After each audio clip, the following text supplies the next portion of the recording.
Paroles urbaines, un abécédaire de la ville.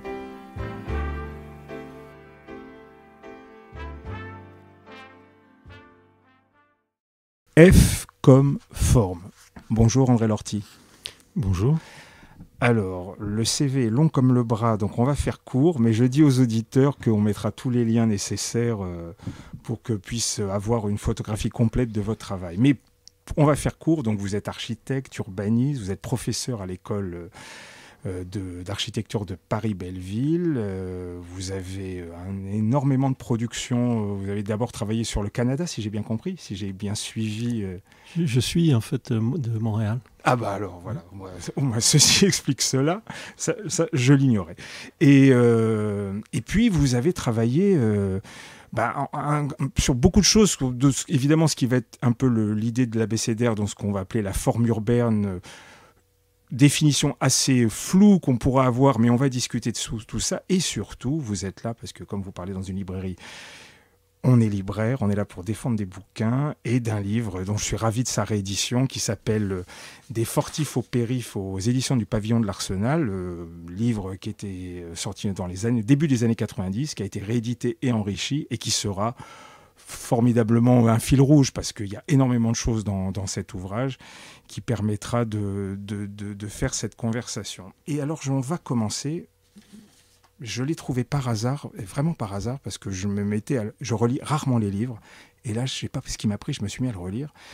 Et donc, je voudrais commencer par le grand Italo Calvino, et qui dit « Le catalogue des formes est infini, : Aussi longtemps que chaque forme n'aura pas trouvé sa ville, de nouvelles villes continueront de naître. Là où les formes épuisent leurs variations et se défont, commence la fin des villes. » Alors, avant de poser ma première question, qu'est-ce que ça vous inspire, ce que dit Italo Calvino ? Et ça, j'imagine, extrait des villes invisibles.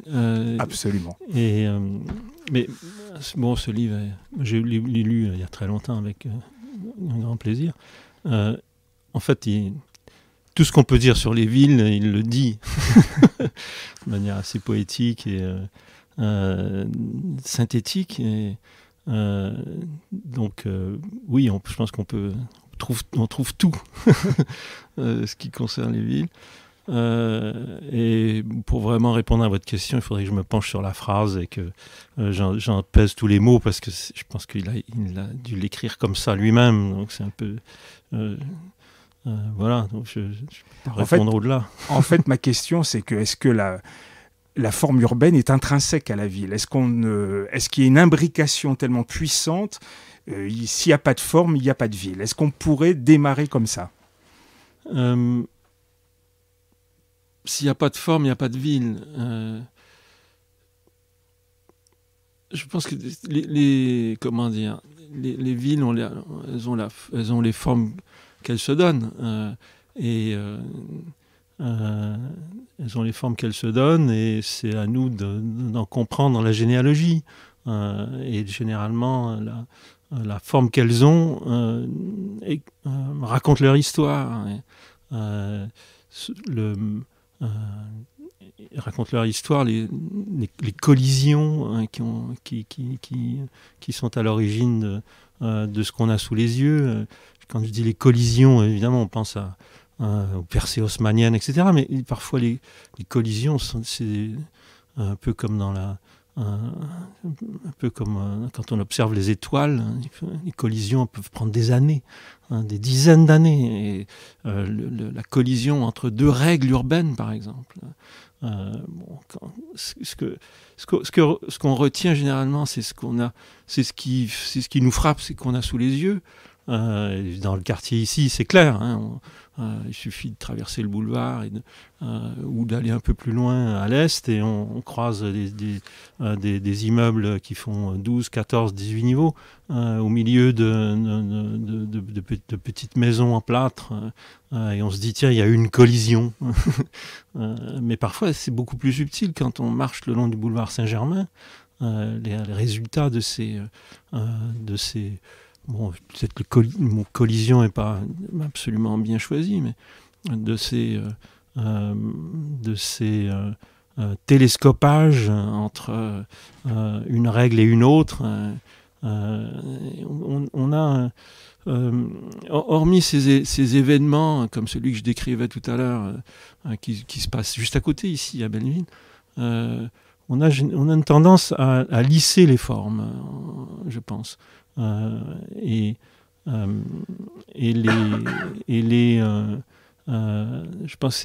pense Paris est un très bon exemple de l'effort qui a été fait pendant des siècles pour justement faire en sorte que ces collisions ne soient pas trop apparentes. Et il y a une attention à travers la règle. Quand je dis la règle, c'est ce qui fait qu'on peut construire à telle hauteur, que la forme du toit sera plutôt arrondie ou plutôt à la mansarde, qu'on pourra occuper des parcelles de manière extensive ou moins. C'est tout ça, la règle. Souvent, je parle du ciel de la règle. Et la forme urbaine parisienne, dans la forme urbaine parisienne, on voit que les horizons d'attente changent, mais changent de manière assez subtile à travers la règle. Et le ciel de la règle, le ciel de cet horizon, si je puis dire, bouge, et les rencontres se font de manière assez fine. Et on a cette tendance, ce que je disais, c'est là-dessus que j'étais parti, on a cette tendance à retenir une image mentale de la ville qu'on lisse soi-même. Et quand on se remémore un travelling le long du boulevard Saint-Germain, on a le sentiment que les immeubles sont semblables, alors que c'est pas du tout le cas. Quand on va voir de plus près, on se dit mais que fait cet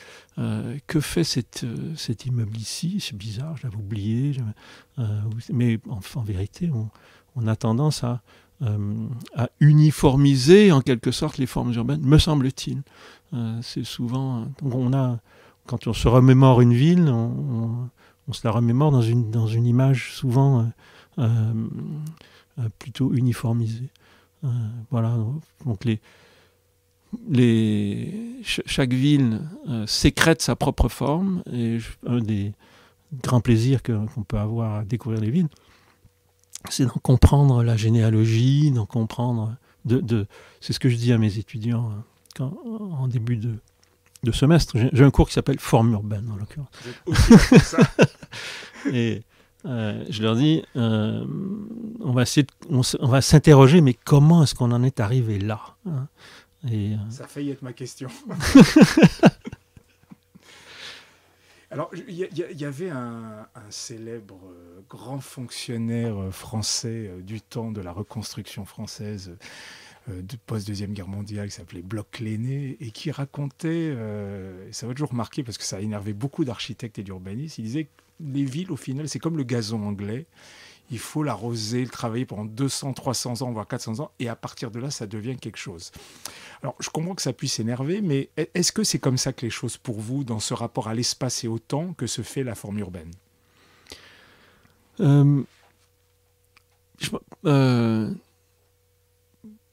En partie, mais je pense que le propre de la ville, c'est de... Comment dire ? C'est d'être traversé par de multiples temps. Donc il n'y a pas que le temps long, celui des 200 ou 300 ans auquel vous faites référence à travers Bloch-Léné. La ville, c'est Marcel Roncaillolo qui le disait très bien. Pardon, il disait la ville, c'est du temps stratifié. Hein, donc, et ce sont des temps stratifiés, en fait, me semble-t-il. Je me souviens d'avoir une discussion avec lui, et je parlais de temporalité. Il me disait, mais André, on n'a pas besoin le temps, ça suffit, on n'a pas besoin de temporalité. Mais non, je pense que cette notion de temporalité, c'est le rapport d'échelle des temps, les temporalités. Et il y a plusieurs échelles de temps dans une ville, et parfois les événements qui contribuent à la constitution de cette forme se déroulent dans des temps courts, ils sont proches de nous, mais informent quand même la forme, donc sans nécessairement devoir compter sur un temps très long pour que les choses se constituent. Alors, dernière question d'ordre un peu général, un petit peu provocatrice. Alors, on ne peut pas échapper à ça. Le rôle de l'architecte ou de l'urbanisme dans... le mot est mal adapté, mais il n'y en a pas un autre qui me vient, de la fabrication presque de la forme. C'est quoi son rôle réellement? Moi, j'ai un jugement de valeur assez simpliste sur cette question, et donc mettez-moi à niveau. En parlant justement de ce livre il y a quelques jours, j'étais avec une journaliste qui me demande, qui a abordé la notion de plan. Et bon, quand on dit urbaniste, on pense plan. Souvent, en tout cas. Oui. Il se déplace rarement sans. C'est assez juste. Et, bon, même si c'est un urbaniste qui dit mon rôle, c'est la participation, etc. Et à un moment ou à un autre, en tout cas, venant d'un métier comme le mien, architecte, l'urbaniste, quand il est architecte, son rôle, c'est de confronter les possibles à la matérialité de l'espace concret de la ville. Et il y a un moment, il n'y a pas le choix.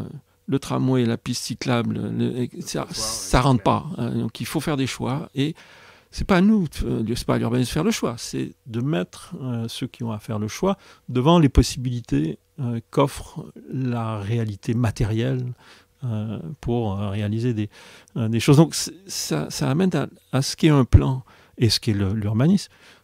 Le plan, c'est un médiateur. C'est un médiateur vertical.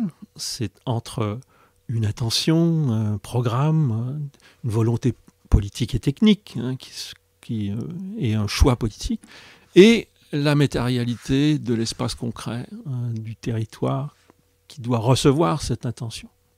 Donc c'est un médiateur vertical. Mais c'est aussi un médiateur latéral. Le médiateur latéral entre ces intentions qui se disputent, qui se disputent une place dans cet espace matériel et concret qui n'est pas infini. Il est fini. Et le rôle de l'architecte, c'est de le mesurer. C'est un rôle métrique. Ensuite, évidemment, en tant qu'architecte urbaniste, on a des idées, et on les propose. Et parfois, des idées vont très loin, mais elles ne font jamais que rencontrer ou non un horizon d'attente.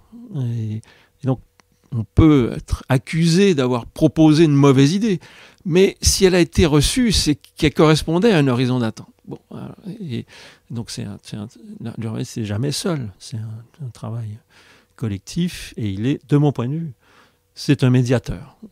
Donc, à travers un outil qui est le plan. Quand je dis le plan, c'est beaucoup plus qu'un simple plan, évidemment. C'est les éléments de programme qui vont avec, c'est la règle dont on parlait tout à l'heure. Oui, et aussi donc le plan est en 2 dimensions, la règle nous informe sur la 3e, le programme éventuellement sur les moyens et sur le temps dont on va avoir besoin pour donc une 4e dimension.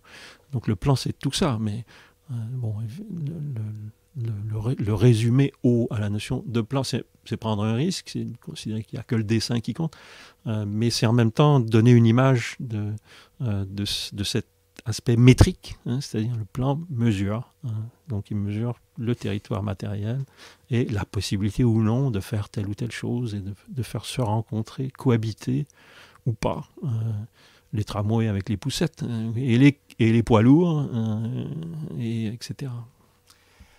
Alors justement, là, on a... moi, je me mouille, parce que c'est un livre formidable, je ne vais pas tourner autour du pot. Pour moi, c'est une vraie joie, cette réédition. Et donc là, effectivement, c'est presque... Non seulement vous nous racontez une histoire, donc avec Jean-Louis Cohen, mais c'est aussi une aventure, parce qu'il y a un nombre de procédures. Donc là, on a une forme précise, donc on a une enceinte qui va encercler Paris, et on va suivre... ce qu'on va faire ou défaire, et petit à petit, là on va peut-être reprendre votre question initiale, comment on en est arrivé là. Alors là, on a une forme urbaine qui s'inscrit dans l'histoire avant qu'on regarde la destruction, la démolition de l'enceinte. L'enceinte, c'est quelque chose qui s'est inscrit vraiment dans le temps long, pardonnez-moi. Et est-ce qu'on peut dire que ça fait vraiment forme urbaine? Oui, certainement. En revanche, cette forme, elle est, en tant que forme urbaine, elle est impensée. Elle est impensée. C'est pas une forme urbaine, c'est un dessin militaire stratégique. C'est-à-dire, je donne parfois cette image. Dans les années 1830, on a des mauvais souvenirs. Paris, ville ouverte, l'armée prussienne s'approchant de Paris, enfin, etc. Peu importe. Donc la France est dans des situations politiques internationales un peu tendues, et on se dit, tiens, il faudrait peut-être réfléchir là. En fait, ce qui est intéressant dans cette question militaire, c'est que la perception de l'espace change avec le temps. Donc il y a une époque où la France est perçue comme étant un territoire tellement grand qu'on n'a pas besoin de défendre les villes. C'est plutôt à l'extérieur qu'il faut défendre. C'est l'accès au territoire lui-même qui en soi est une défense des villes compte tenu de la dimension du territoire. Et puis, la perception du territoire change pour des raisons diverses, les moyens mécaniques de déplacement, etc. On se dit, tiens, finalement, on n'est pas si loin que ça du risque. Donc, on va protéger les villes à nouveau. Et il y a ces effets de balancier. On reviendra à la protection du territoire ensuite avec la ligne Maginot, par exemple, le territoire national. Grand succès d'ailleurs. Oui, formidable. Non, mais en général, on dit que les militaires sont en retard d'une guerre. Bon, peu importe. Et donc, je reviens à mon histoire. Donc, on se dit, il faudrait défendre Paris. Alors, la première solution, c'est il y a une enceinte, c'est pas une enceinte militaire, c'est une enceinte fiscale, c'est le nom de laquelle on se trouve là, qui est en gros la ligne 2, la ligne 6, ce sont les boulevards des fermiers généraux. L'enceinte fiscale des fermiers généraux, on se dit, tiens, finalement, on peut peut-être renforcer un peu ce dispositif et construire des forts. Et donc les militaires regardent le territoire, ils ont pour ça, ils ont un logiciel qu'on n'a pas, la topographie, les points de vue, la forme les paysages lointains, etc. Il faut les maîtriser, donc on positionne des forts en fonction de ça. Et puis un débat politique qui naît, mais les forts peuvent se retourner contre la ville. Là dernièrement, on commémorait la Commune, on sait que c'est arrivé. Et donc, il y a un mouvement politique qui dit non, il faut un mur. Et finalement, on construira les deux. On fera plaisir aux deux bords. On est déjà dans la décision politique du en même temps, pour reprendre une rhétorique actuelle. Et on construit donc les forts et le mur. Et le mur, qu'est-ce qu'il est en fait? Comme dans les dessins d'enfants, quand on joint les points noirs associés à un numéro, et apparaît une fleur, une marguerite ou une tête de clown, là c'est Paris qui apparaît. On rejoint les forts qu'ont dessinés les militaires et ça donne l'enceinte qui sera construite à partir de 1840 et donc le tracé de la ville tel qu'il est aujourd'hui. Absolument. Un siècle et demi ou presque 2 siècles après, le tracé est celui qui a été dessiné par les militaires. Donc, en tant que forme urbaine, c'est un impensé. C'est un dessin militaire qui produit une forme qui aujourd'hui est ce qu'elle est et n'a jamais été pensée en tant que forme urbaine. Elle l'est devenue. Alors, ce qui est assez intéressant, alors j'ai pris des biais, excusez-moi, parce que c'est beaucoup trop riche.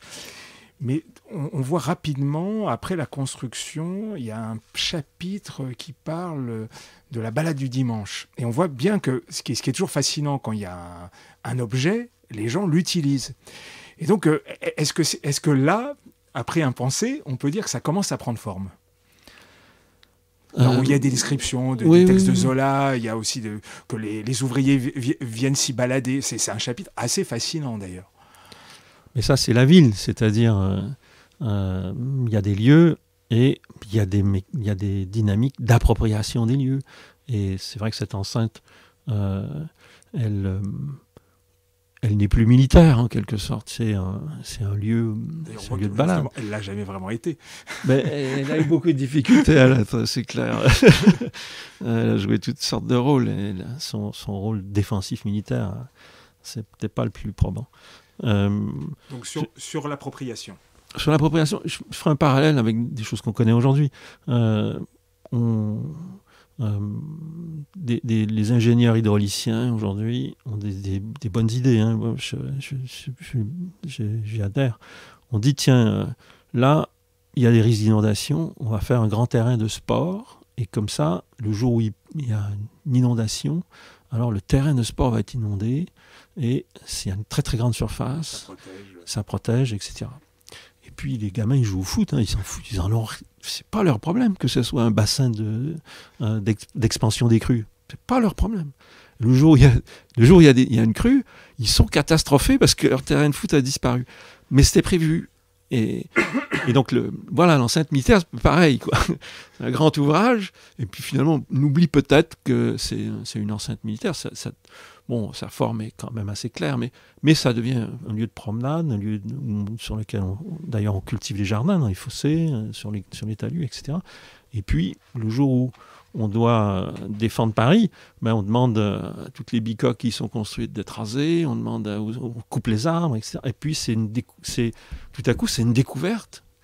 C'est une découverte. Il y a des textes, on a cité les Goncourt, hein, et qui finalement découvrent qu'en fait c'est un ouvrage militaire. Enfin, on l'avait oublié en quelque sorte. Et quand les arbres sont coupés, quand les cavaliers c'est les levées de terre qu'on fait sur le haut des bastillons pour accueillir l'artillerie. Donc on crée ces levées de terre, etc. Et l'enceinte qui était un lieu de promenade se métamorphose et devient véritablement cet outil pour faire la guerre. Et pas très efficace, c'est un autre problème, mais sa vraie nature tout à coup émerge et tout le monde est saisi. Enfin tout le monde, les gens dont on a trouvé les témoignages, qui décrivent cette situation sont saisis par tout à coup la réalité de cet ouvrage. Alors, deuxième élément que ça produit et qui va évidemment évoluer dans le fil du temps, c'est une appellation que vous donnez dans le livre du dedans et du dehors. Donc, d'ailleurs, j'avais oublié en relisant le texte que le boulevard des Maréchaux s'organise aussi assez rapidement, puisqu'après tout, il faut connecter tout ça, tel qu'on l'a encore maintenant, enfin plus ou moins sur ces questions. Donc, je voudrais en dire quelques mots justement, parce que là, ça va jouer sur, je ne sais pas si ça joue sur la forme urbaine de Paris, mais en tout cas sur l'organisation spatiale de la ville. Rapidement, va se jouer ce qui va se jouer dedans ou dehors. Racontez-nous un peu ça. Comment les choses... Qu'est-ce qui se passe à l'intérieur et à l'extérieur sur cette bande de 30 et quelques kilomètres? Mais il y a une chose qui est importante à avoir en tête, c'est que certes c'est une enceinte militaire, mais c'est aussi une enceinte fiscale. Il y a un octroi. Donc c'est un lieu... c'est une limite qui, par son rôle fiscal, partage de dedans du dehors. Hein, c'est déjà donc les matières, les consommables, etc., qui rentrent dans Paris payent une taxe, un octroi, et cette taxe renchérit évidemment les prix dans Paris par rapport à l'extérieur, et on retrouve. Donc il y a un phénomène immédiat, c'est qu'on retrouve à proximité des portes, à l'extérieur de Paris, des lieux de commerce, entre autres des buvettes, des cafés, etc., mais aussi des marchés. Les marchés aux puces sont une réminiscence de ce phénomène. Donc on a donc tout de suite un partage du dedans et du dehors. Un autre partage se fait un peu dans la même logique, disons, financière, si je puis dire, ou économique, se fait par la valeur du sol. les prix augmentent en rentrant dans Paris, donc les moyens, ceux qui sont dans Paris, eux, sont aussi supérieurs. C'est facilement le livre, on voit que ça, c'est vraiment pas un phénomène nouveau. Non, clairement pas. Clairement pas. Et même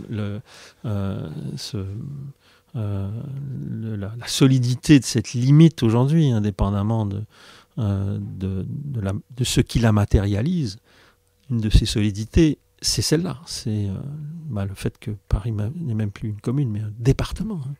Donc il y a multiples frontières à cette limite et qui est un déterminant du dedans et du dehors et des niveaux économiques, disons, de l'ensemble de ce qui se déroule dedans et dehors.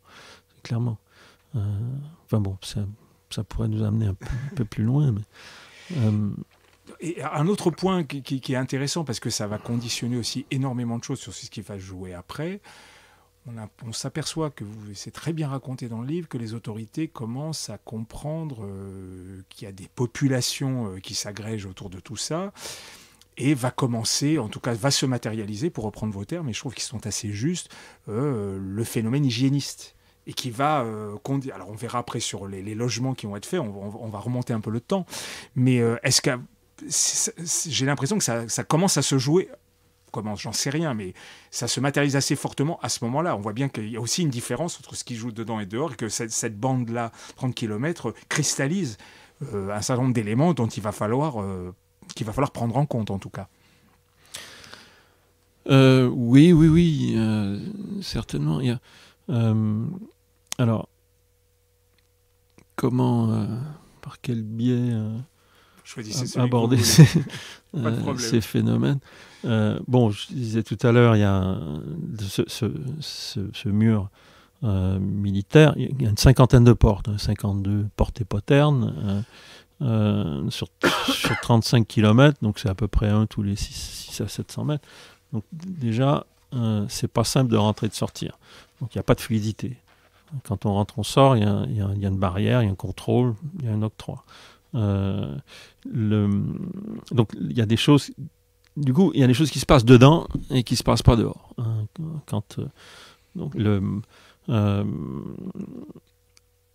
Il y a un premier phénomène qui date de 1860, 1er janvier 1860, Paris, la limite de Paris qui était les fermiers généraux change et jusqu'à la porte. Voilà, va rejoindre l'enceinte militaire de 1840, donc, et donne la forme qu'on a aujourd'hui. Le tracé est antérieur, mais l'aire urbaine est déterminée le 1er janvier 1860. Commence, où se poursuit le travail du préfet Haussmann et du Second Empire sur disons, un travail sur la forme urbaine en l'occurrence, mais aussi sur sa matérialité, sur les dispositifs techniques, etc. Donc on consolide cette ère. Il y a des mesures fiscales qui sont prises, mais je ne reviendrai pas, ça serait trop compliqué. Les mesures fiscales sont prises, des mesures de transformation sont prises, qui amènent des mouvements de population. C'est un aspect qu'on n'a pas étudié, mais que d'autres ont étudié, qui pourraient en parler beaucoup mieux que moi. Il y a des mouvements de population, il y a un phénomène un peu d'exclusion. On fait des travaux au centre, on démolit des immeubles, on s'attaque à des secteurs plus ou moins salubres, oui, donc il y a des déplacements de population. Généralement, les gens se relogent pas très loin dans Paris. Mais il y a aussi des phénomènes d'exclusion. Et puis Paris attire. Et on n'a pas nécessairement les moyens d'habiter dans Paris. Donc il y a toute une frange sur la zone. Il faudrait décrire un peu ce qu'est cette enceinte militaire, en quelques mots. Donc l'ouvrage défensif lui-même, avec son fossé et son talus, fait à peu près 140 mètres de profondeur. J'en profite pour dire sur ces choses-là, il y a une iconographie incroyable dans le bouquin, c'est très bien expliqué. Oui, il y a des dessins formidables. En plus, on a fait des dessins pour expliquer les choses. Pardonnez-moi, continue. Non, je vous en prie. Donc, c'est 140 mètres, à peu près en moyenne. Disons, ça va jusqu'à 140 mètres. Parfois, c'est moins, mais peu importe. C'est un terrain qui appartient à l'État. Les propriétaires ont été expropriés pour construire ce mur. En face, c'est ce qu'on appelle la première zone, parce qu'il y en a dans les fortifications, généralement 3, peu importe, et elle fait 250 mètres. Cette zone, c'est un terrain devant l'enceinte sur lequel il est interdit de construire. Mais l'État n'exproprie pas les propriétaires. Donc les propriétaires restent propriétaires de leurs biens fonciers, mais n'ont pas le droit d'y construire, donc sont privés de jouissance. Donc dès le premier jour, ils disent c'est pas possible, on nous spolie. Et c'est un fait que progressivement la règle s'assouplit. Et puis après 1870 encore plus. Et puis progressivement on accepte.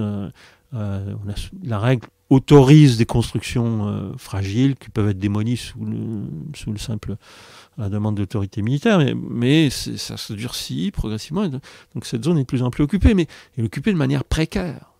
Et donc, on voit bien qu'il y a là, c'est un terrain que les politiques et les techniciens de l'époque diront propice à un habitat insalubre. Bon, avec les jugements de l'époque. Donc c'est un peu les bidonvilles qu'on retrouve encore aujourd'hui au même endroit, sous les tabliers du périph', etc. Peu importe. Donc c'est un premier phénomène. Et puis le deuxième, c'est cette annexion de ce terrain qui a été inclus à partir de 1840-45. Ce sont des communes qu'on connaît. Il suffit de remonter la rue de Ménilmontant à côté, ou celle de Belleville, et on voit bien. Ménilmontant, c'est peut-être plus frappant. Il y a un habitat très modeste et qui est assez caractéristique de ces communes qui ont été soit coupées en deux, soit englobées par l'enceinte militaire et un tissu urbain auquel les autorités techniques et politiques s'intéresseront, pour pas dire s'attaqueront au fur et à mesure du temps. Et c'est d'ailleurs dans cette couronne intérieure entre la limite des boulevards des fermiers généraux et la nouvelle enceinte que l'on retrouvera, à partir du début du XXe siècle, l'essentiel des îlots dits insalubres. Il y en a quelques-uns au centre. L'îlot numéro 1, il est en plein centre. C'est là où sera réalisé Beaubourg. On démolira au milieu du siècle les immeubles qui l'occupaient. Le fameux îlot 13 étudié par Henri Coin dans le 13e arrondissement. Oui. Et ici, on a aux Amandiers, c'était l'îlot 11. Belleville, j'ai oublié son numéro. Peut-être c'était le 7, je crois. Je ne sais pas. Il me semble. Donc, il y a ces îlots d'insalubres sont majoritairement dans cette couronne, mais aussi un peu au centre, effectivement. L'îlot 3, c'est dans le Marais, par exemple. Alors on va faire un saut dans le temps. On est après la Première Guerre mondiale et ça y est, là, on commence à désosser l'enceinte et on va se retrouver vers un autre marqueur urbain qui est important, qui est toujours là d'ailleurs. Donc on va réutiliser cette zone. Et alors, il y a énormément de projets, parce qu'en plus, je fais une petite parenthèse, c'est ça qui est très fort dans le livre, c'est que vous recensez aussi tous les projets qui étaient proposés, dont certains étaient même assez utopistes, avec des dessins, l'alignement de tour de Pérez, je l'avais oublié tout ça en plus. Donc voilà, mais bon, regardons ce qu'on a encore, c'est-à-dire, on arrive, c'est les fameuses HBM. Alors est-ce que ça, c'est vraiment l'idée de la concrétisation de ce que vous venez de raconter? On s'est dit, là, maintenant, on a du terrain, on y va, on construit ces habitations à bon marché naissantes. Et est-ce que là, on bascule dans autre chose, dans cette bande-là? Là, ça y est, vraiment, on fait une sorte de saut. Je ne sais pas si c'est un saut, mais est-ce qu'on peut dire qu'il y a une rupture? Voilà. C'est une bonne question. Est-ce qu'il y a une rupture? C'est en fait que quand on se balade, on en constate une. En l'occurrence, en termes de forme urbaine, les îlots de cette ceinture de HBM sont très caractéristiques. Et est-ce qu'on va peut-être un peu les décrire, ces immeubles en briques rouges? Oui, bien sûr. Alors, oui, commençons par les décrire. Donc, ils ont un gabarit assez uniforme. C'est celui de la réglementation de 1902.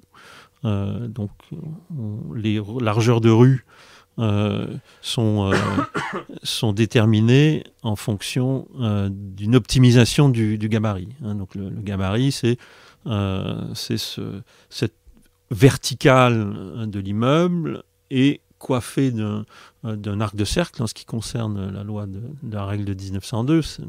On a un huitième de cercle, puis une diagonale à 45 degrés, qui va à l'infini jusqu'à ce qu'elle soit interceptée par la diagonale qui vient de la cour.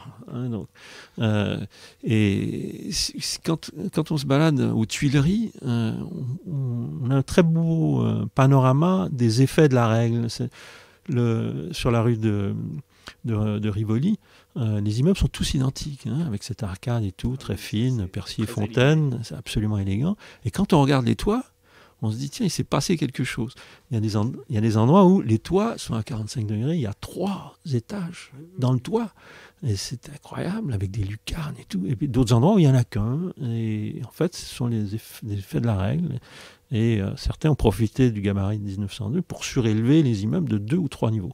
Donc je reviens au HBM. Donc on a ce profil assez uniforme des immeubles sur des îlots qui ne sont pas rectangulaires, ils sont généralement diagonales, parce qu'on imaginait que ces diagonales pouvaient démultiplier les perspectives vers ce qui devait être une ceinture verte. Bon, elle a mis du temps à venir, cette ceinture verte, c'est une autre question. Et donc, voilà, on a généralement des îlots avec des formes trapézoïdales. Et une autre caractéristique, c'est que ce sont rarement des fronts continus. Généralement, ils sont interrompus. Et il y a des ouvertures, des îlots ouverts, aurait dit Christian de Porzampar. Donc, les logements qui ont des vues sur cour peuvent avoir des échappées au-delà, par ces rues diagonales, jusque vers les jardins de la ceinture verte. Et ce sont souvent des immeubles construits de briques, et pas de broc. C'est assez qualitatif. Ah, oui, et avec des début de préfabrication. Donc il y a tout un travail des entreprises du bâtiment et des travaux publics pour arriver des entreprises du bâtiment plutôt pour arriver à préfabriquer des éléments, des linteaux de fenêtres, des appuis de fenêtres qui sont parfois faits sur le chantier lui-même, sont coulés sur place, donc préfabrication foraine ou parfois en usine. Tout ce qui est serrurerie, etc. Donc il y a déjà les immeubles haussmanniens sont aussi beaucoup standardisés. On a tendance à pas le voir, mais et là donc il y a une accentuation de cette industrialisation du bâtiment par les procédés constructifs aussi, et il y a donc en découle cette image assez unitaire d'une forme urbaine, d'une ville linéaire en quelque sorte, ou disons circulaire autour de Paris. Alors, c'est pas le seul endroit où on trouve ces ensembles urbains constitués. Si on va dans le 15e arrondissement, au square Saint-Lambert, par exemple, très joli square, avec le lycée, si ma mémoire est bonne, Camille Su, qui donne sur le square, et autour, ces mêmes immeubles. Et en fait, ces immeubles sont issus d'une pensée technique sur la ville, c'est le règlement de 1902, qui vise, comment pourrait-on dire, une forme d'objectivation de la forme urbaine parisienne à travers une règle. Donc, on se pose la question, mais qu'est-ce qui est caractéristique de cette forme et qu'est-ce qui doit changer? On trouve à l'époque, tournant du 19e siècle, que la forme urbaine haussmannienne est assez monotone, elle donne ses perspectives à l'infini avec le balcon qui file, etc. mais bon, l'infini, c'est une forme de beauté, mais on se dit, ça manque un peu finalement d'excitation là-dedans. On pourrait rendre ça un peu plus sympathique. Alors, donc on travaille sur cette règle de 1902 avec la possibilité de faire des beaux windows, des tourelles, mais finalement, on peut aussi se dire, mais est-ce que les mètres carrés qu'on donne en plus dans ces beaux windows, ces tourelles, c'est pas ceux qu'on enlève sur cours pour augmenter la qualité hygiénique des immeubles? Plus de lumière, plus d'ensoleillement et plus d'aération sur cours. Donc voilà, c'est cette forme urbaine qu'on retrouve en limite de Paris. À un moment où la loi autorise les municipalités à investir à travers des organismes parapublics, l'Office HBM, l'Office des habitations à bon marché, ou des sociétés d'économie mixte, la Ségur, qui est l'ancêtre de la RIVP, et qui sont des opérateurs, et la SAGI également, qui sont des opérateurs, une société d'aménagement et de gestion immobilière, qui est une société mixte de la ville de Paris. Ce sont des opérateurs immobiliers très puissants. Très puissant. On ne connaissait pas cette puissance avant ces opérations massives, c'est-à-dire la capacité de cumuler des moyens financiers et opérationnels qui permettent de réaliser des milliers de logements en finalement très peu de temps. Et c'est un chantier qui est, finalement, quand on y réfléchit, qui est colossal. Cette création de milliers de logements en quelques années, entre des années 20, disons 1920, et le milieu des années 30, parce que ça s'essouffle un peu après la crise de 1930. D'ailleurs, je me permets une interstice. Au tout début de la librairie, on faisait des balades urbaines sur le logement social. Je faisais ça avec Jean-Paul Flamand. Et d'ailleurs, pour appuyer ce que vous dites, c'était vraiment... D'ailleurs, on voit bien qu'à l'époque, on pouvait faire du logement de qualité pour les ouvriers, ce qui a bien changé au fil du temps. Et puis surtout, c'était vraiment pensé. Il y avait un souci esthétique de tout ce qui allait avec. Donc ça allait au-delà, entre guillemets, de la nécessité de loger des gens.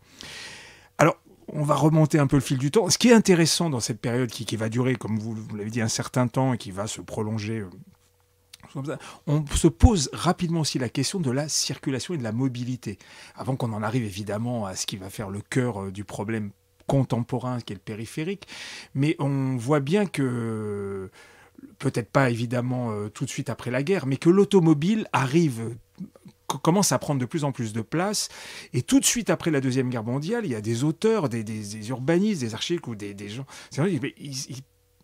à se poser même la question de se dire, est-ce qu'on doit adapter déjà l'automobile à cet espace et à d'autres, évidemment, espaces urbains, ou inversement, c'est-à-dire qu'on voit déjà que ça a déjà été une vieille question, entre guillemets. Mais en tout cas, les choses commencent à être liées à la mobilité. Est-ce que... Ça sera ma question. Est-ce que à ce moment-là va commencer, entre guillemets, la réflexion urbaine générale de se dire, oui, la ville doit s'adapter à ce moyen de déplacement? Oui. Pas obligé de me dire oui. Si. Non, c'est Mathieu Flonneau, mon collègue Mathieu Flonneau, historien et spécialiste de la voiture. Il répondrait mieux que moi. Mais oui, il faut adapter. Mais à la voiture comme à autre chose. C'est-à-dire, la ville a ce souci. On parle de la ville comme si c'était une personne, mais les responsables politiques et techniques ont ce souci de faire en sorte que les usages dont ils comprennent qu'ils montent en puissance et qui vont devenir importants, on se soucie d'adapter la ville et de la rendre plus facilement appropriable. Ensuite, bon, je dis ça, mais en même temps,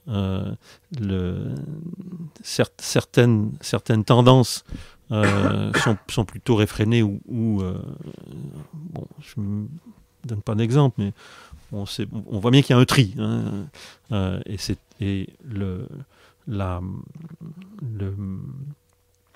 l'attention portée à la voiture est évidemment aussi une attention portée à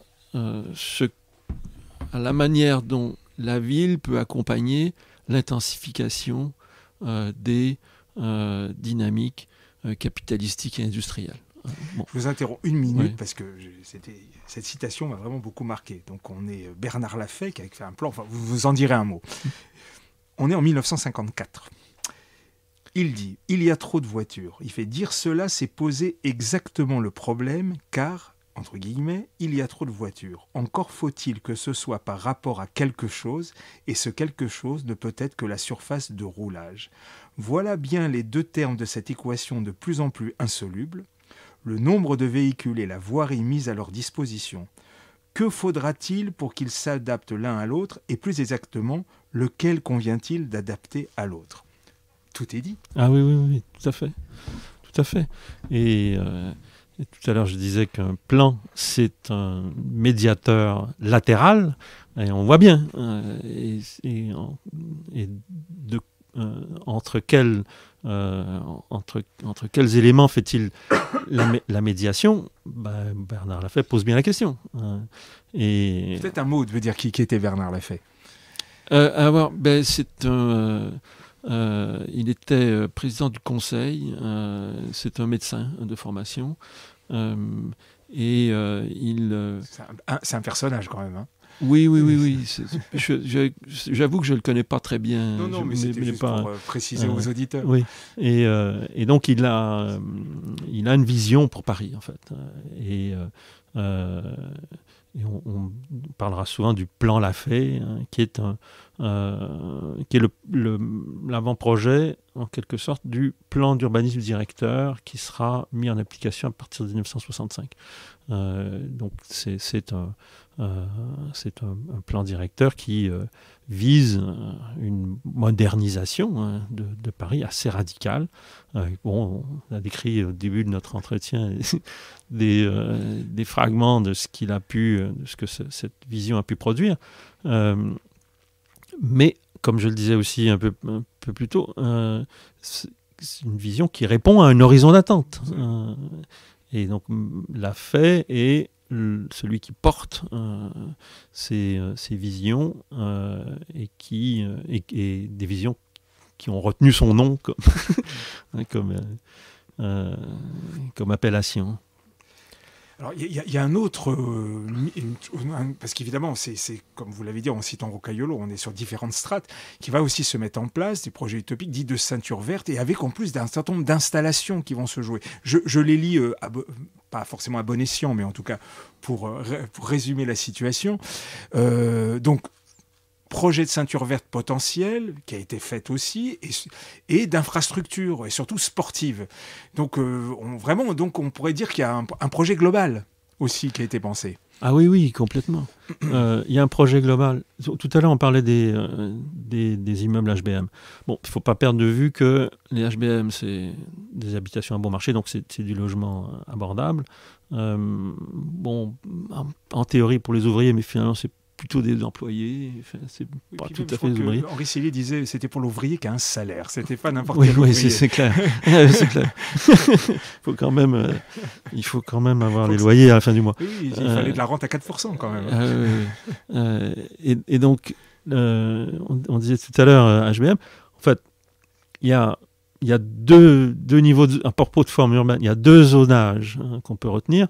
Donc à l'est, au nord, à l'est et au sud, il y a une majorité d'habitats à bon marché.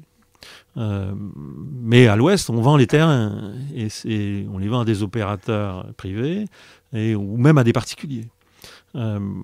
Ensuite, il y a un deuxième niveau de zonage. Il est par ce qu'on a appelé avec Jean-Louis par segment.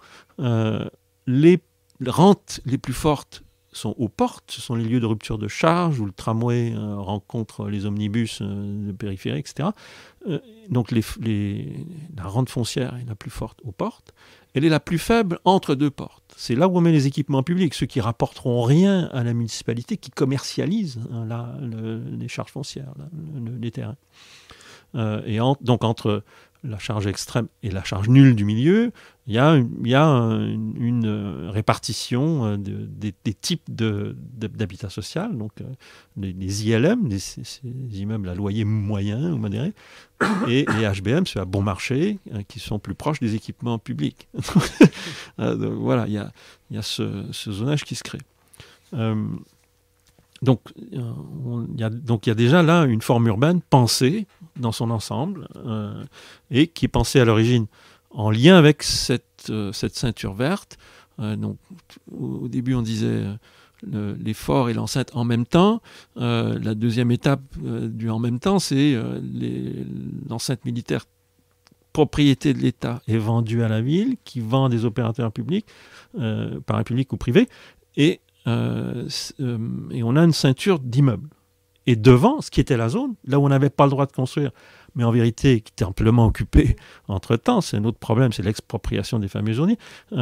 Mais toujours est-il, on dit que ça sera une ceinture de jardin. Donc on fait en même temps une ceinture verte que certains veulent, la nature, la possibilité de promenade, etc., l'hygiène, les terrains de sport et tout, et en même temps des immeubles, donc ceux qui veulent rentabiliser l'opération foncière. Et, soit dit en passant, la ceinture verte permet de garder à distance l'immobilier de banlieue, dont certains disent, s'il se rapproche trop, les valeurs immobilières de Paris vont chuter. Bon, c'était une angoisse, en l'occurrence, qui ne s'est jamais matérialisée. Et donc, on a cette double forme urbaine. Et le fait est que, pour toutes sortes de raisons, l'acquisition de la zone est beaucoup plus tardive. En l'occurrence, c'est une loi un peu, dont on pourrait discuter, et qui est assez terrible, qui autorise l'armée à évacuer la zone sous l'occupation. Donc, la zone se trouve dégagée de terrains qui, en théorie, d'après la loi, auraient pu, pour certains, rester occupés jusque dans les années 70. Donc, cette zone devient disponible pour un grand projet. Et c'est un projet qui naît progressivement. Dès les années 20, on imagine faire des parcs et des terrains de sport, etc., sur cette emprise. Ça ne devient possible qu'à partir de 1942. On y réfléchit. À nouveau, c'est l'hygiénisme, l'hébertisme, donc les cours de gymnastique et tout sur la ceinture, donc sur cette zone. Et on se dit, mais quand même, il faudrait y circuler. Donc on a le préfet en 1923 disait, c'est bien cet espace libre. Si l'avenir le rend nécessaire, on pourra toujours y faire une voirie. Mais c'est ce qui est arrivé. Donc, effectivement, il y a à nouveau une pensée globale pour cette forme urbaine qui fait tout le tour de Paris, dans la verdure, avec des terrains de sport. Et puis, progressivement, à partir des années 50 et du plan Lafay, il y aura une loi, Lafay, qui autorisera d'y construire des immeubles sur cette ceinture verte, jusqu'à hauteur de 20%. On pourra revenir là-dessus plus loin. Mais bon, donc, ça fait longtemps qu'on parle. Non, je vous en prie, après on va passer aux périphériques. Donc, je vous en prie. Donc effectivement, il y a une idée d'une forme urbaine. Et même plus que ça, par un mécanisme astucieux, la loi Lafay autorise à construire 20% de cette ceinture, à condition que le terrain ponctionné sur la ceinture soit compensé dans Paris. Alors que, quand on dessine les HBM entre les deux guerres, on se dit, tiens, cette forme urbaine pourrait partir à la conquête de la banlieue et on pourrait étendre Paris. On dit d'ailleurs, à partir de 1919, les plans d'aménagement, d'embellissement et d'extension. Et donc on est dans cette idée que la ville-centre peut s'étendre vers sa périphérie. Et d'ailleurs, il y a des dessins dans les archives incroyables où la couronne de HBM, elle est multipliée par 10 et elle a envahi la banlieue. C'est un truc de dingue qu'on n'a pas publié pour diverses raisons. Peu importe. Et là, on se retrouve dans un mécanisme inverse après la Seconde Guerre mondiale. Ce sont les grands ensembles de la périphérie qui ont un relais sur la ceinture. Et ce relais sur la ceinture permet de reproduire la figure dans Paris. par cette règle de la compensation. Et donc, c'est l'extérieur qui vient à la conquête de l'intérieur. Il y a, de mon point de vue, une inversion du mécanisme, et qui est quand même assez fascinant quand on y réfléchit. Absolument. Alors, dernier grand écart de notre entretien, on arrive sur le boulevard périphérique. Et franchement, j'avais une question, mais au regard de votre introduction, je viens de changer. Et quand on a parlé au début de l'enceinte, c'est un impensé. J'ose pas dire que le boulevard périphérique est un impensé, mais on sort d'un projet global. Là, on a un truc monofonctionnel. Est-ce que j'exagère en disant ça? Quand on fait cette ceinture qui arrive, alors je renvoie franchement au lecteur, parce que tout est très très bien raconté par tranche, comment c'est arrivé le projet. C'est des débats incroyables. Enfin, je veux dire, c'est presque, ça se lit presque comme un polar. C'est assez fascinant. Mais voilà, on se retrouve avec ce truc-là. On a enfermé Paris un siècle et demi avant, on le réenferme. En l'occurrence, les urbanistes ont été contredits par l'histoire, hein.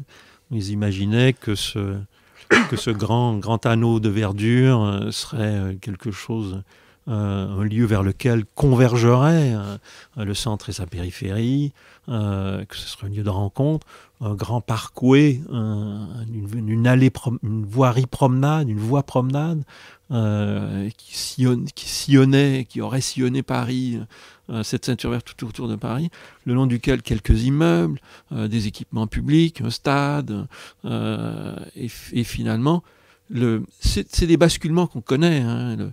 On peut citer Marseille, l'autoroute A7 qui arrive dans la ville. Cette voie, elle est pensée dès 1919 à Marseille. Et progressivement, entre les deux guerres, des acquisitions foncières sont faites pour que ce grande avenue promenade puisse arriver jusqu'au centre de Marseille.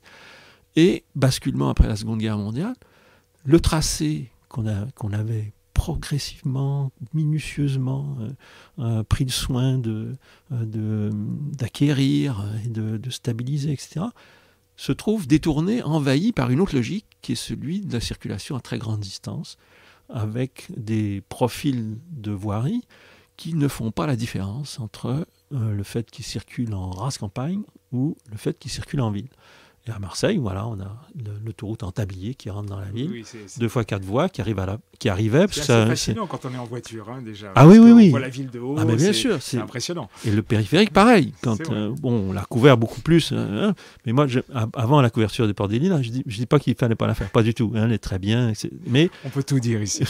Mais c'est vrai que quand on était en voiture sur le périphérique, on arrivait au sommet de cette extension de la butte de Ménilmontant, on avait une découverte de tout Paris et qui est quand même assez magique. Le même effet, je ne sais pas politiquement correct ce que je vais dire, de la voie Georges Pompidou, quand on sortait du tunnel du Pont-Neuf, cette vue en contre-plongée de la ville, on va dire. Je sais que c'est pas bien, mais c'était fascinant. Non, mais c'est très scénographique en l'occurrence. C'était un des aspects qui était souhaité par ce type de voirie, mais dans la mesure où ils se sont fait infiltrer de l'extérieur par cette logique autoroutière du grand territoire, elles sont devenues autre chose. Et cette proximité entre ces 2x4 voies, ou 2x3 voies et demie, ou 2 fois et demie jusqu'à 5 dans certains endroits. Dans certains endroits, oui. Dans le secteur sud, vers Porte de la Gare, même sur la porte de Bagnoles, Ivry. C'est quasiment 5. Oui, effectivement, oui. Donc cette confrontation, effectivement, elle est insoutenable. Et elle est excessivement brutale, on n'a pas à dire. Alors, on se trouve... la question n'est pas avoir un jugement sur le périphérique, bien que j'en ai un, mais il y a exactement ce que vous décrivez, donc cette contradiction d'un enfermement, les projets de décloisonnement, et résultat, on n'y arrive toujours pas, et en même temps, l'usage parle de lui-même. On a vu les débats qu'ont pu avoir, c'est même pas des débats, les réactions qu'ont pu avoir un certain nombre de maires de banlieue, de petits patrons, de gens qui travaillent. Ils disent, si vous nous fermez ça, c'est la mort de notre activité. Donc là, tout d'un coup, on se retrouve confronté dans une sorte de contradiction entre ce qu'on voudrait de la ville et ce qui s'y joue. Est-ce que dans les projets qui ont été lancés, et j'aimerais bien avoir votre regard sur cette question. J'ai un regard pour moi plutôt assez sévère, mais je vais m'arrêter là. Les différents réinventés, est-ce que c'est jouable maintenant? Est-ce qu'on a l'impression que Paris est inscrit dans cette réalité urbaine, dans cette forme qui est là, et qu'au final, moi je partirais du principe, il faudra s'adapter à ça et que d'essayer de le décloisonner coûte que coûte, est-ce qu'on s'y casse pas les dents? Pardonnez, c'est un peu provocateur, oui. Mais c'est un peu comme ça que je le vois. Non, je pense que on peut se poser la question, oui, bien sûr. Alors, bon, on a jusqu'ici croisé plusieurs mécanismes. Hein, donc on parlait de l'enceinte et des forts. C'est la conciliation des deux opposés. La ceinture verte et la ceinture des HBM, conciliation des deux opposés. La ceinture verte elle-même, entre une grande voirie et des jardins. Bon, en l'occurrence, là, le pari a été perdu. On n'a pas su les concilier. Et aujourd'hui, la ceinture verte garde encore son nom. Hein. Elle est constructible sur 20% de ça. Elle est toujours constructible sur 20% de son emprise, mais on n'a plus besoin de compenser dans Paris. C'est depuis 1985. Il reste que, et ça c'est une double page qu'on a dans le bouquin, qu'est-ce que c'est que 20%? Et en l'occurrence, les HBM, sur leur emprise de territoire, c'est entre 17 et 21% de surface construite. Donc si on va jusqu'aux 20% de construction sur la ceinture verte, en fait, c'est plus une ceinture verte, c'est la ceinture des HBM. Oui, il y a des squares sur la ceinture des HBM, il y a des cours d'immeubles, mais c'est pas franchement de ceinture verte. Donc, cette ceinture verte, aujourd'hui, elle est construite à 11,5% à peu près. Un petit peu plus de 11%. 11,18, peu importe. Mais elle garde son statut de ceinture verte, donc c'est en même temps... On a de la marge pour vous. Mais c'est une vraie question. C'est en même temps une réserve foncière. Donc, on a de la marge. Ils ont de la marge. Oui, j'ai compris. Et c'est en même temps une réserve de biodiversité. Parce que ce sont des jardins, des squares et des parcs. Jusqu'à quel point est-ce qu'on peut à nouveau concilier les deux opposés en même temps? Est-ce qu'on n'est pas passé en même temps à une injonction paradoxale et une aporie, c'est-à-dire de faire à la fois une ceinture verte. Donc le projet de la mairie, il est à la fois généreux, c'est de dire on a des lieux qui sont les portes et qui peuvent être des lieux de rencontre où enfin on peut faire que le centre et sa périphérie, ou disons les communes qui se situent de part et d'autre de cette limite, appelons-les, disons ça plutôt comme ça, se retrouvent, se rencontrent. Et on voit que cette idée se résume par un slogan qui s'appelle les portes en place.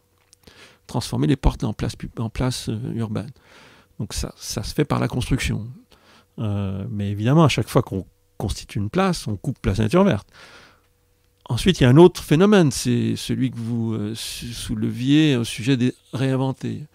Plusieurs de ces réinventés sont des constructions en pont au-dessus du boulevard périphérique. Il y a un vrai risque. Donc le souhait de la mairie, d'ailleurs on ne dit plus la mairie, on dit la ville, le souhait de la ville de faire ses portes en place, transformer ses portes sous forme de place, s'accompagne d'une autre volonté, elle aussi généreuse, c'est que le boulevard périphérique devienne vraiment un boulevard. Et non plus un boulevard autoroutier, mais un boulevard urbain. On voit que ces figures sont difficilement conciliables. Les immeubles ponts, des réinventés, quand on veut passer sous un immeuble, on a besoin d'une trémie très très longue. Il y en avait porte de Saint-Ouen, porte de Clichy, le boulevard des Maréchaux, on pouvait passer sous le carrefour de la porte. Quand on a fait le tramway, qu'est-ce qu'on a fait? On a bouché les trémies. Parce qu'une trémie, c'est plusieurs centaines de mètres de part et d'autre qui font une coupure dans la ville. Et donc, voilà, on est dans ces injonctions paradoxales. C'est faire un boulevard urbain, mais en même temps avec des immeubles ponts.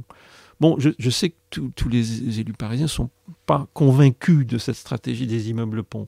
Mon sentiment, c'est qu'elle est issue de la génération précédente d'élus qui avaient perçu, ce qui n'est pas faux, dans le périphérique, une opportunité de création de valeurs foncières, c'est-à-dire quand on prend des droits aériens au-dessus du périphérique, on crée un sol qui n'existe pas. Si on crée le sol en même temps que l'immeuble, on peut réussir à plus ou moins amortir le sol et à l'inclure dans la réalisation de l'immeuble. Et compte tenu des valeurs parisiennes, ça a un certain sens, économiquement. Et je crois qu'aujourd'hui, mon sentiment, c'est que la ville est un peu prise au piège parce qu'il y a cet héritage, qu'est-ce qu'on en fait? En même temps, on dit mais il faudrait en faire un boulevard urbain, et les deux ne sont pas toujours compatibles. Donc voilà, hein, pour résumer, on est là devant une question qui va devoir être arbitrée progressivement. Est-ce qu'on réalise les 8,5 ou 9% de foncier qui restent? À quel prix? C'est-à-dire quelle rente on en tire et qu'est-ce qu'on en perd. Moi, mon sentiment, c'est que aujourd'hui, de limiter ces mécanismes à une pensée traditionnelle de la transformation de la ville, c'est-à-dire quelle est la rente du foncier, donc qu'est-ce que je peux construire dessus, qu'est-ce que ça me rapporte qui me permet de faire autre chose ailleurs, etc. Aujourd'hui, on ne peut plus penser la ville comme ça. En tout cas, on ne peut plus penser le territoire comme ça.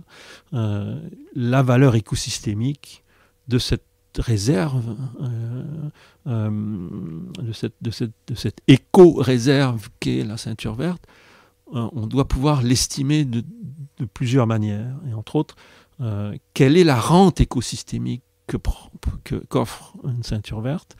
Et dans quelle mesure est-ce que cette rente écosystémique, la continuité biologique, etc., dans quelle mesure est-ce qu'elle n'est pas monétisable dans une métropole comme Paris? Et dans quelle mesure est-ce que la décision de cette réalisation d'une ceinture n'est pas une décision qui devrait être partagée par l'ensemble des bénéficiaires de cette éco-valeur, de la même manière qu'aujourd'hui, les élus parisiens pensent le périphérique comme étant un vecteur de création de richesse, parce que la mobilité, etc., ça crée de la richesse, entre guillemets.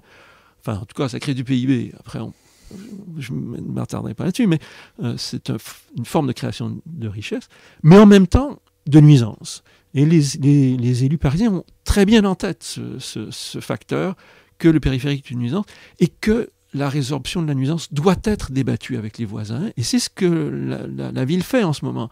Il y a des ateliers du périphérique où les communes et les départements voisins sont invités, on discute, et progressivement, des perspectives communes sont esquissées avec l'ensemble des occupants de ce territoire.